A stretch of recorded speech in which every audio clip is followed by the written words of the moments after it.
Is there a creator? This question can only be answered through deep thinking about ourselves and about everything that exists around us in the universe. Look at the complexity of the human body, the ability to evolve and adapt, the ability to feel, think, speak and see. Every part of our body is beautifully shaped and perfectly connected to a degree that makes ideas of coincidence and luck in such design totally absurd. There are many types of animals, birds, insects, trees, plants, planets, stars, etc. Look at the mechanism of the universe, the movements of planets that give us days and nights.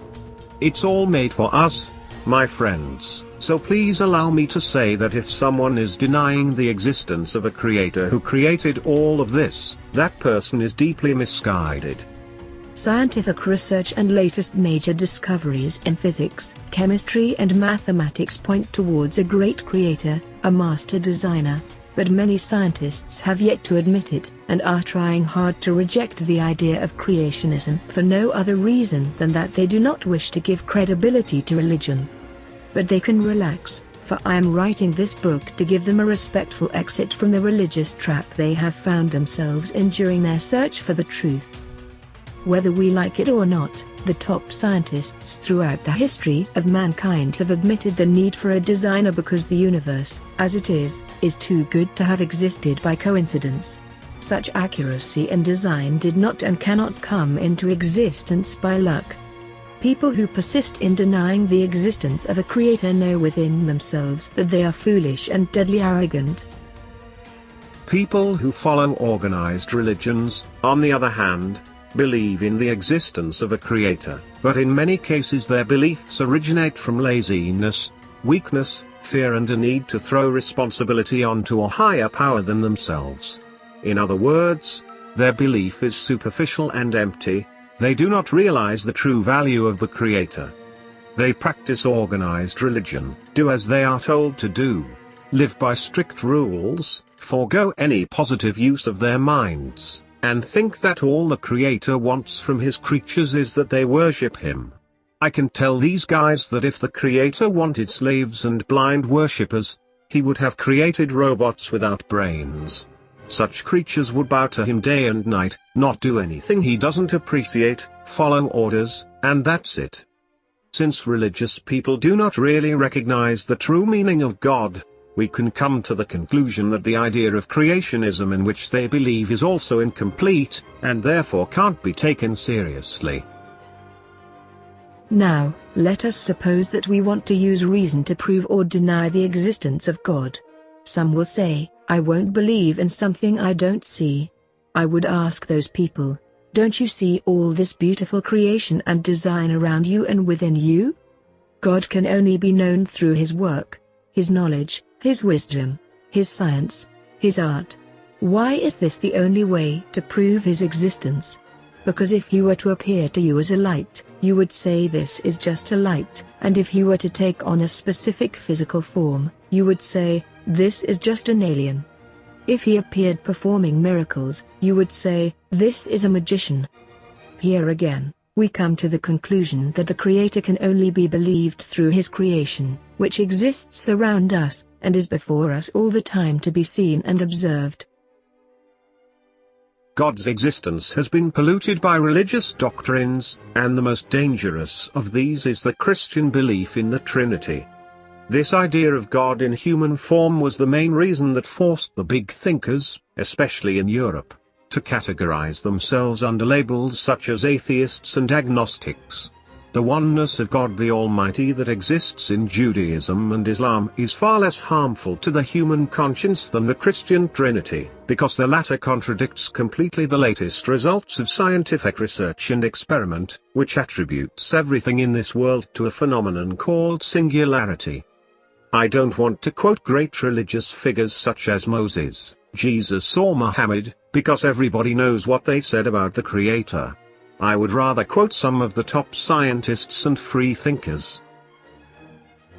Albert Einstein said, I want to know how God created this world. I am not interested in this or that phenomenon, in the spectrum of this or that element. I want to know his thoughts, The rest are details.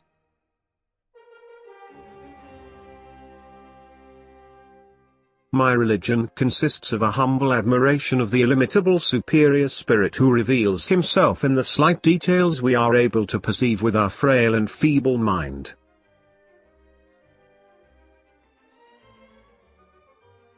Isaac Newton said, "God created everything by number, weight and measure." In the absence of any other proof, the thumb alone would convince me of God's existence.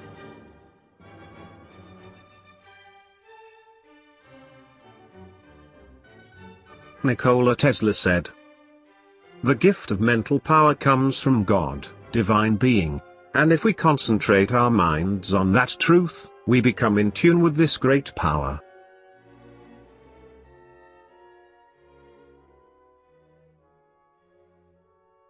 George Bernard Shaw said, "The apparent multiplicity of gods is bewildering at the first glance.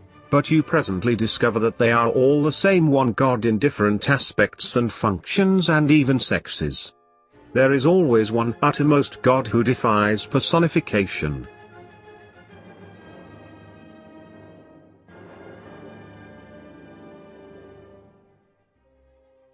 Leonardo da Vinci said, "God sells us all things at the price of labor. I have offended God and mankind because my work didn't reach the quality it should have."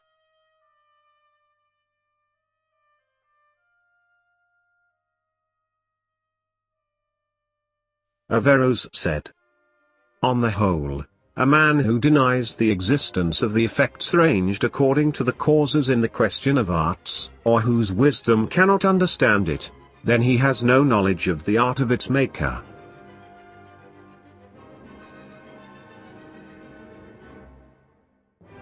Oscar Wilde said, "I think God, in creating man, somewhat overestimated his ability."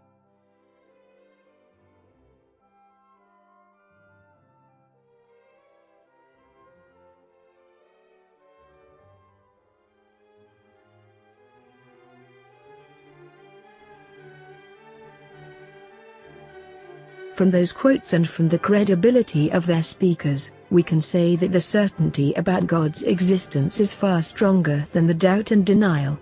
These men were pillars of the science and culture in which we live today, and not one of them claimed himself to be God or the Son of God, and not one of them proclaimed himself to be Mr. Knows-It-All or dared to give us a theory of everything.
Why are we here? And why does God allow all this misery on earth? When we look around us at all this wonderful, colorful, marvelous creation, when we see the miracles embedded within us through the ability to think, see, create and feel, we cannot but fall in love with our Creator. We are certain He is good, compassionate, merciful, and above all very sensitive. Now many people will jump forward to ask, if He is that nice, why would He allow such misery on earth? The answer to this question is simple. If such a great creator had created all these intelligent creatures just so they could live in this universe in harmony and peace, would they use the gifts they had been given? Would they use their brains to find solutions to problems? The answer is of course no.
First of all, we were sent here by the choice of our first ancestors.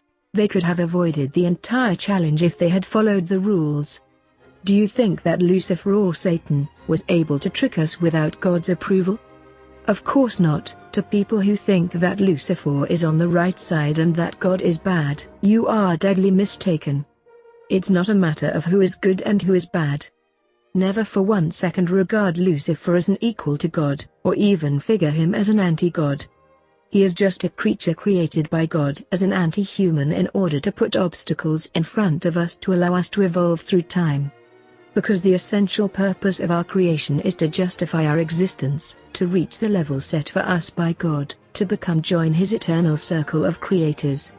Such a goal can't be achieved without pushing us to use the full potential of our minds. The test is to have the ability to innovate, to act wisely and to keep the natural balance of Earth unharmed. This can never be achieved as long as people worship their ego and work to divide their communities instead of unifying them.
Imagine if everything from the beginning were easy, peaceful, and that there was no suffering, no illness, no death.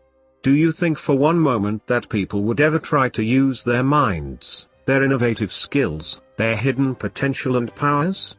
The answer is 100% no.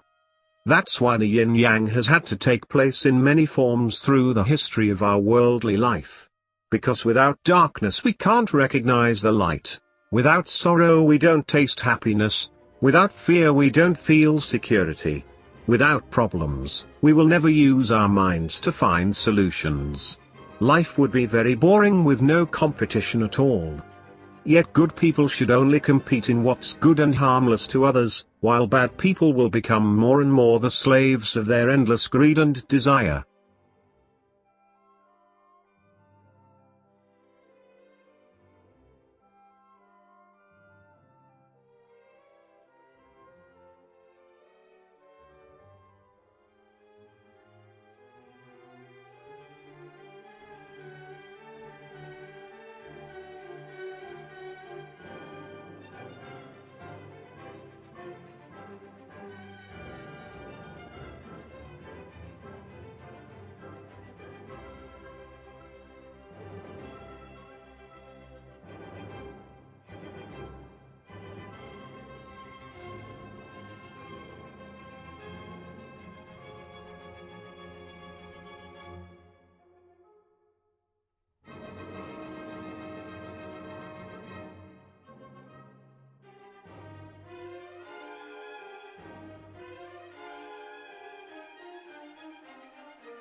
God sent us here to learn our way back to Him. For He expected us to defeat evil and to destroy our egos, to be able to keep the natural balance of this planet, to look after all the other creatures around us. This is our evolutionary process. He wants us to become creators like Him and to realize one day that we should get rid of all the harmful things we have created. Once we get over our division and selfishness and become one nation of goodness, He will celebrate with us by giving us eternity, immortality, and unlimited access to all the other corners of the multiverse, so we can dwell endlessly using our created things and His. Until that day comes, the cycle of mortality will continue like a vicious circle, cycle after cycle, and people will fail to recognize what they should be doing to get themselves out of this miserable destiny.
So God is not responsible for our miseries. It is us who should be responsible for our acts. He gave us everything we need to survive, and this is our mission. And yet some people think badly of God and blame him for everything. They please only Satan, who has been a main enemy since the beginning. It was his pride and arrogance that drove us into such a miserable tough test. There is a price to pay, and it's not an expensive one. Just be nice to each other. Look around you and wonder why we are here. Why are we dying? Why are we suffering from illness, wars and natural disasters? If you decide to be selfish and careless, you wouldn't bother if another town were living a war, you would instead take care of your own home and never care about society at large. This is wrong, because you may be safe for your entire lifetime, in the best cases, 100 years, but then the cycle of violence that no one has dealt with properly will reach your own town in the near future, so that your children will be victims. And this unfortunately has been going on since Cain killed his brother Abel.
We have to learn how to love each other without obsession, how to respect our differences, how to care about the needy, the handicapped, the elderly.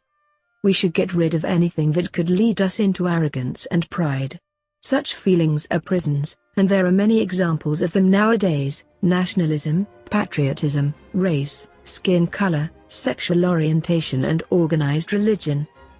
We must refuse to be categorized into social or political identities, because our holy aim is to become one family, one soul, one nation where everybody cares about everybody, no winners and losers. When this happens, we can look up to see the face of our Creator happy and proud of us.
The creator of the universe, or God, has been given many different names through the centuries, depending on language and culture.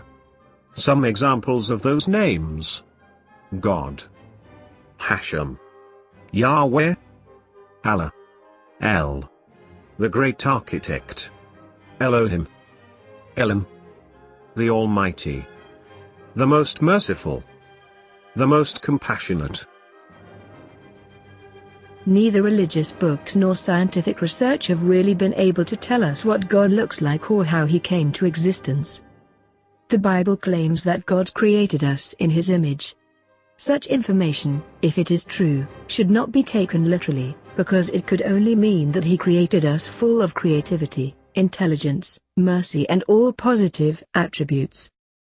There are many different descriptions of how he manifested himself to his creatures in the past, but the common ground between religion and science is the idea that he is the light of heavens and earth that spread himself through everything. Our research leads us to believe that this great unlimited light has a gigantic soul and a spirit that holds the best feelings of love, compassion, tolerance, ambition, modesty and forgiveness. He also has the greatest skills and abilities of innovation, creativity, perfectionism, knowledge, wisdom, planning and design. After we agreed that there is a creator, the new question is, how did he come into being? When it comes to the existence of the creator, we, the creatures, should not look into heavenly things through the same eye with which we see things in our small world. I mean that the space of God is completely different from ours, and therefore the understanding and the questions that jump into our heads when we deal with our daily life on earth are not the same measures and questions that someone in God's space would ask.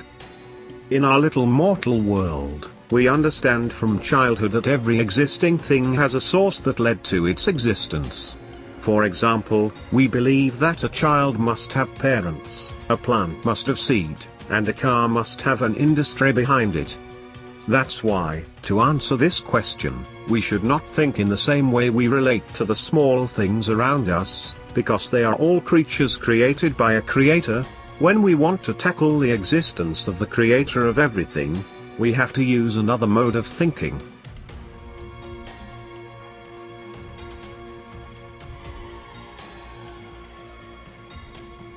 One of the new methodologies Mr. Mrad proposes in his philosophy is to acknowledge that God exists outside time, and that when something is outside time, the necessity of knowing how it came into being ceases to be reasonable.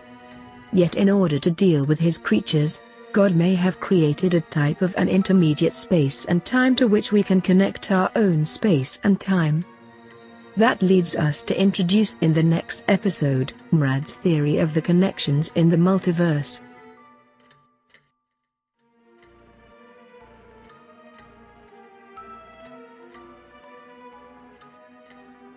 Each one of us should be certain that God cannot be exclusive to any tribe, sect or order.